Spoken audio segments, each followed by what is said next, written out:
देखो, बहुत ही प्यारा सा सवाल हम लोग आज करने जा रहे हैं। ठीक है। तुम लोगों का ये जो चैप्टर है लीनियर इक्वेशंस इन टू वेरिएबल, उसकी जो 5.2 एक्सरसाइज है, उस 5.2 एक्सरसाइज का ये क्वेश्चन नंबर 4 है। बहुत ही प्यारा सवाल है। इसमें ऑब्वियस है कि आपका चैप्टर जो है वो टू वेरिएबल पर है, तो आपको जो स्टेटमेंट्स के थ्रू अपनी कंडीशंस बनानी है वो भी टू वेरिएबल में ही बनानी है। कैसा रहता है, जो क्वेश्चंस होते हैं उनको आप वाया वन वेरिएबल भी सॉल्व कर सकते हो और उन क्वेश्चंस को with the help of two variable भी सॉल्व कर सकते हो, और कुछ क्वेश्चंस को तो with the help of quadratic भी सॉल्व कर सकते हो। बट कैसा है, आप अभी जो चैप्टर पढ़ रहे हैं आपको अपनी कंडीशंस उसके अकॉर्डिंग बनानी है। तो अभी आप जो पढ़ रहे हैं वो है लीनियर इक्वेशंस इन टू वेरिएबल्स, तो आपके वर्ड प्रॉब्लम्स में दो वेरिएबल का आना कंपल्सरी है। ठीक है, ओके, चलो सवाल में आगे मूव करते हैं। बोल रहा है the total number of lions and peacocks in certain जू इज़ 50। मतलब एक जू है, वहाँ पे लायंस की क्वांटिटी प्लस पीकॉक यानी कि मोर की क्वांटिटी टोटल अगर मिलाई जाए तो दोनों मिलाकर 50 है। जैसे कैसा होता है, क्लासरूम में जो बोर्ड होता है उसके ऊपर टीचर लिखती है ना, गर्ल्स इतने, बॉयज़ इतने, टोटल इतने, प्रेजेंट इतने, एब्सेंट इतने, समथिंग लाइक दैट। तो वैसा ही, लेकिन हमको ये नहीं पता कि एग्जैक्टली उस जू में लायंस की क्वांटिटी कितनी है, एग्जैक्टली उस जू में पीकॉक्स की क्वांटिटी कितनी है, ये हमको नहीं पता। तो ऑब्वियस है कि ये डेटा मुझे अज्यूम करना पड़ेगा। तो यहाँ पर हम लोग लिख लेते हैं कि लेट, ठीक है, द नंबर ऑफ लायंस, ठीक है, बी एक्स, हमने क्या मान लिया, एक्स, है ना, and the number of peacocks, और उस जू में जो नंबर ऑफ पिकॉक्स हैं उन पिकॉक्स को हम लोगों ने कितना मान लिया है, बी वाई। ठीक है, उनको हमने कितना मान लिया, बी वाई। डन। अब क्वेश्चन की कंडीशन ये कह रही है, ऐसा मैं नहीं कह रही, ऐसा क्वेश्चन की कंडीशन कह रही है, तो प्रॉपर तरीके से हम ऐसा लिखेंगे, अकॉर्डिंग टू गिवन कंडीशन। जो क्वेश्चन की गिवन कंडीशन है वो ये कहती है कि जू में जो टोटल पिकॉक्स हैं और जो टोटल लायंस हैं उन दोनों को अगर हम लोग मिला दें, ठीक है, तो ऐसे केस में, ठीक है, आपका क्या हो जाएगा, आपके पास टोटल संख्या कितनी आएगी, टोटल संख्या आएगी 50। टोटल संख्या कितनी आएगी, 50। ऐसा क्वेश्चन की फर्स्ट गिवन कंडीशन कहती है। तो number of lions and peacocks का जो टोटल है वो कितना है, 50। मतलब अगर मैं फर्स्ट गिवन कंडीशन की बात करूँ तो फर्स्ट गिवन कंडीशन कहती है नंबर ऑफ लायंस, ठीक है, प्लस नंबर ऑफ पिकॉक्स, ये दोनों को अगर हम ऐड करें तो इन दोनों का एडिशन मिला के कितना आएगा, 50 आएगा। ऐसी फर्स्ट गिवन कंडीशन कहती है। तो लायंस हमने कितने अज्यूम किए हैं, एक्स, पिकॉक हमने कितने अज्यूम किए हैं, वाई। तो पहली कंडीशन के अकॉर्डिंग अगर मैं जाऊं तो मुझे मेरी पहली कंडीशन मिल गई कितनी, x plus y equal to कितना, 50। ये पहली कंडीशन से क्वेश्चन सॉल्व होगा ऐसा नहीं है, आपको क्वेश्चन को सॉल्व करने के लिए क्वेश्चन की आगे की भी कंडीशंस पढ़नी पड़ेंगी। ठीक है, ओके, चलो बढ़ते हैं, क्या बोल रहा है क्वेश्चन में। अब देखो ये बड़ी ही विचित्र चीज़ है, बोल रहा है the total number of their legs is 140। मतलब टोटल 50 जानवर हैं हम लोगों के जू में, टाइगर, लायन प्लस पिकॉक मिला के। बट अगर हम उनके पाँव गिनने गए, इसके कितने, इसके कितने, इसके कितने, इसके इतने, इसके इतने, तो ऐसे टोटल नंबर ऑफ लेग्स वहाँ पे कितने हैं, 140 है। कितने लेग्स हैं, 140। अब मुझे बहुत ही बेसिक कॉमन सेंस का जवाब चाहिए। तुम क्या हो, एक लड़का या फिर लेट्स से एक लड़की होगे, दोनों में से कोई एक जेंडर के होगे, है ना, एंड माइट भी हो सकता है कोई अदर जेंडर भी हो। तो मान लेते हैं तुम जिस भी जेंडर को बिलोंग करते हो, तुम हो तो एक इंडिविजुअल, बट तुम्हारे पास लेग्स कितने हैं, 2।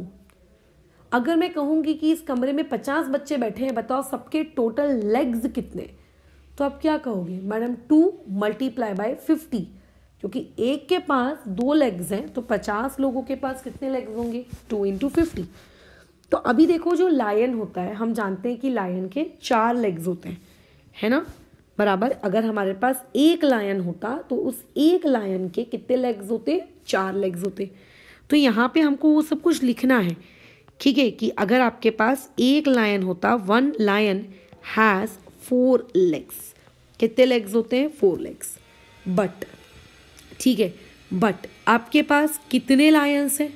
इस क्वेश्चन में आपने अज्यूम किया है कि आपके पास x लायंस है, ठीक है। ऐसे इस क्वेश्चन में कितने लायंस है? x लायंस है। तो एक lion has 4 legs but we have x lions, ठीक है। हमारे पास कितने लायंस हैं? x लायंस हैं, ठीक है। देयरफॉर नंबर ऑफ लेग्स, ठीक है, बाय x लायंस, उन x लायंस के लेग्स कितने होंगे? तो वो होंगे 4 टाइम्स ऑफ x। अगर 2 लायन होते तो 8 लेग्स होते। क्यों? 4 × 2।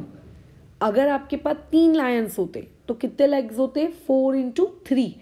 तो अगर आपके पास x लायंस हैं तो नंबर ऑफ लेग्स उन x लायंस की वजह से कितने होंगे? 4x होंगे। कितने होंगे? 4x होंगे, सिर्फ लायंस की वजह से। अभी पिकॉक की वजह से कितने हैं उस पर भी बातचीत करनी है। अगर आपके पास सिर्फ और सिर्फ एक पिकॉक होता, सिर्फ और सिर्फ एक पिकॉक, तो एक पिकॉक के पास कितने लेग्स होते हैं? 2 लेग्स होते हैं। लेकिन क्वेश्चन के अकॉर्डिंग हमने पिकॉक्स की जो क्वांटिटी है वो कितनी रखी है? वो रखी है y, कि मेरे पास तो ज़ू में y पिकॉक्स हैं। तो अगर आपके पास एक पिकॉक है, लेट्स से आपकी आंखों के सामने एक पिकॉक खड़ा है, तो उसके कितने लेग्स होंगे? उसके पास मैडम 2 लेग्स होंगे। अगर 2 पिकॉक खड़े हैं तो टोटल लेग्स कितने होंगे? 2 × 2। अगर टोटल 3 पिकॉक्स खड़े हैं तो कितने लेग्स होंगे? 2 × 3। अगर आपके पास y पिकॉक्स खड़े हैं तो y पिकॉक्स के कितने लेग होंगे? वो होंगे 2 × y। तो इससे मुझे ये पता चल गया कि मेरे पास मेरे ज़ू में जितने भी पिकॉक्स हैं उनके लेग्स कितनी है। बट क्वेश्चन की अगर तुम सेकंड कंडीशन पढ़ो तो क्वेश्चन की सेकंड कंडीशन क्या कहती है? कि total number of their legs is 140, बराबर। क्वेश्चन की अगर मैं सेकंड कंडीशन पढ़ूँ according to second given condition, अगर मैं सेकंड गिवन कंडीशन की बात करूँ तो सेकंड गिवन कंडीशन कहती है कि टोटल जो लेग्स हैं वो बेसिकली कितने हैं? 140 है। टोटल लेग्स का मतलब लायन के लेग प्लस पिकॉक के लेग्स। तो लायन के कितने लेग्स हैं? 4 टाइम्स ऑफ x। पिकॉक के कितने लेग्स हैं? 2 टाइम्स ऑफ y। तो इन दोनों का एडिशन आपके पास कितना है? 140। And so this is your equation number 2। तो इस तरीके से अब हमारे पास इक्वेशन नंबर 1 भी है, इक्वेशन नंबर 2 भी है। अब आपको इन दोनों इक्वेशन को प्रॉपरली सॉल्व करना है, x और y की वैल्यू निकालनी है, खत्म सवाल। अब कैसे इसको अपन सॉल्व करते हैं इस पे हम ऑलरेडी डिस्कशन कर चुके हैं, मुझे अभी वो सिखाने की ज़रूरत नहीं है, ठीक है। तो हम लोग क्या करेंगे, यहाँ पर आ जाएगा मल्टीप्लाइंग, ठीक है, जो इक्वेशन नंबर 1/2 हमने उसको कितने से मल्टीप्लाई किया? 2 से। सो देयरफॉर अगर हम इक्वेशन 1 को 2 से मल्टीप्लाई करेंगे तो ये भी 2 से मल्टीप्लाई होगा, ये भी 2 से मल्टीप्लाई होगा, ये भी 2 से मल्टीप्लाई होगा, ठीक है। तो बन जाएगा 2x + 2y = कितना? 100। So this will be your new equation. अब भूल जाओ इक्वेशन नंबर 1 को। क्यों? क्योंकि इक्वेशन नंबर 1 को हमने 2 से मल्टीप्लाई किया तो नई इक्वेशन बनी, ठीक है। इस नई इक्वेशन को और उस बची हुई इक्वेशन नंबर 2 को अब हम लोग आपस में क्या करेंगे? सॉल्व। क्या कहते हो? ऐड करेंगे कि सब्ट्रैक्ट? देखो, ऐड होगा या सब्ट्रैक्ट होगा ये कोई तुक्काबाजी नहीं है कि तुक्का मार दिया तो ऐड हो गया, तुक्का मार दिया तो सब्ट्रैक्ट हो गया, ऐसा नहीं होता। मैंने प्रॉपरली सिखाया है कि किस तरीके से ऐड किया जाता है, किस तरीके से सब्ट्रैक्ट किया जाता है, कब ऐड करना है, कब सब्ट्रैक्ट करना है।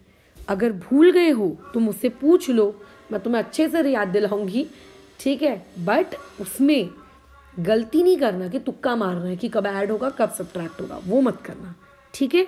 तो यहाँ पे क्या होने वाला है? यहाँ पे सब्ट्रैक्ट होगा। तो यहाँ पे लिखेंगे सब्ट्रैक्टिंग इक्वेशन नंबर 2, ठीक है। अच्छा, और फ्रॉम इक्वेशन नंबर 3, बराबर।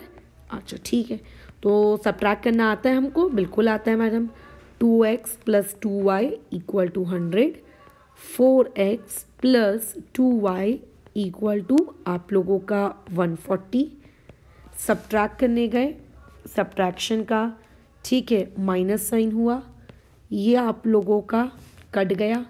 अब देखो 2x - 4x कितना आएगा? -2x। यहाँ आएगा -40। माइनस माइनस दोनों तरफ के कट गया। x को मैं अगर डिवाइड में लेकर चली जाऊँ तो यहाँ आ जाएगा x = 20। ये आ गया x = 20। देखो अगर तुम में से कोई ऐसा है जिसको ये सॉल्व करना नहीं आता है और डायरेक्टली वर्ड प्रॉब्लम्स में वो जंप कर गया है, तो ऐसा मत करो। जो इसकी पहली एक्सरसाइज है चैप्टर की, उसके साथ पढ़कर फिर आगे बढ़ो, नहीं तो दिक्कत होगी, ठीक है। अच्छा खैर, अभी x की वैल्यू मिल गई, अब हमें y की वैल्यू निकालनी है। कैसे निकालते हैं? आता है? बिल्कुल आता है। हमको कुछ नहीं करना है मैडम, हमें x की जो वैल्यू आई है 20, उसको हम लोग कहीं जाकर पुट कर देंगे। कहाँ? यार 3 इक्वेशंस हैं, 1 है, 2 है, 3 है। जो इक्वेशन तुमको अच्छी लगती है वहाँ पुट कर दो। मैंने 1 में पुट किया, तो इक्वेशन नंबर 1 क्या थी कि x + y 50 होगा। तो x की जगह 20, y की जगह y = 50। सो देयरफॉर यहाँ से y की वैल्यू कितनी आ गई? 30। ये आ गया मेरे पास y, ठीक है। अब क्वेश्चन को रीड करो कि क्वेश्चन में आखिर पूछा क्या था। तो पढ़ने गए हम क्वेश्चन की, आखिर भैया तो क्वेश्चन पूछना क्या चाह रहा है? तो क्वेश्चन ये पूछना चाह रहा था कि नंबर ऑफ लायंस कितने हैं जू में, एग्जैक्टली बताओ, और नंबर ऑफ पिकॉक्स कितने हैं जू में, एग्जैक्टली बताओ। तो नंबर ऑफ लायंस को तो आप x अज्यूम किए थे और नंबर ऑफ पिकॉक्स को आप y अज्यूम किए थे। तो लायंस कितने हैं? 20 और पिकॉक्स कितने हैं? 30।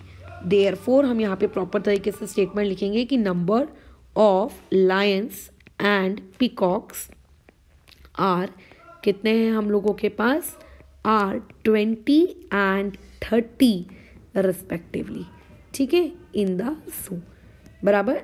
क्या हमारे पास इतने लायंस और इतने पिकॉक्स हम लोगों के पास हैं। खत्म कहानी, ठीक है। अच्छा, रिस्पेक्टिवली की स्पेलिंग गलत हो गई है, उसको ठीक कर लेना, राइट, हो गया।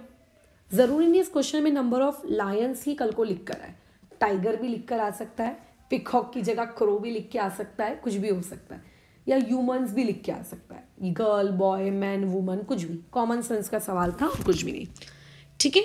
और लास्ट क्वेश्चन में जो इसने पूछा है कि बताइए नंबर ऑफ पिकॉक्स कितने होंगे, नंबर ऑफ लायंस कितने होंगे, है ना, तो उसकी जगह ये भी पूछ सकता था कि पिकॉक्स के लेग्स कितने होंगे टोटल।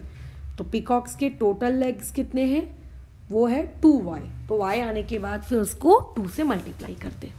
ओके, चलो फिलहाल इस डिस्कशन को यहाँ रोकते हैं। नेक्स्ट वाले वीडियो में नेक्स्ट वाले सवाल के साथ आगे बढ़ेंगे।